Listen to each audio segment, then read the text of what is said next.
സമയത്ത് എത്രത്തോളം പെൺകുട്ടികളാ പർദ്ദയിട്ട് തല നിറച്ചിട്ട് പർദ്ദയിടാത്തവളല്ല, തലമറക്കാത്തവളല്ല, ആസാരി ധരിച്ചവളല്ല, ഇസ്ലാമിന്റെ വേഷവിധാനമില്ലാത്തവളല്ല, പർദ്ദ ധരിച്ച് മക്കനെയിട്ട് എത്രയോ പെണ്ണുങ്ങളാ പാതിരാവിന്റെ നിശബ്ദതയിൽ തിരൂരങ്ങാടി മുഴുവനും കൈക്കലാക്കിയത്.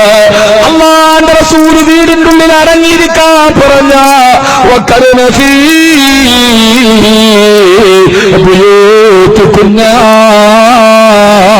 പെണ്ണേ, നീ നിന്റെ വീടിന്റെ ഉള്ളിൽ അടങ്ങി ഒതുങ്ങിയിരിക്കണേ.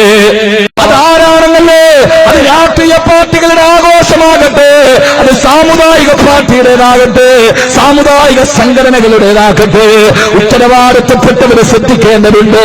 അനാചാരങ്ങൾ അരങ്ങ് തകർക്കുമ്പോ അരുതെന്ന് പറയാനുള്ള ബാധ്യത നമുക്കുണ്ട്. ഒരിടത്ത് ഒറ്റപ്പെട്ട കാഴ്ചയല്ല.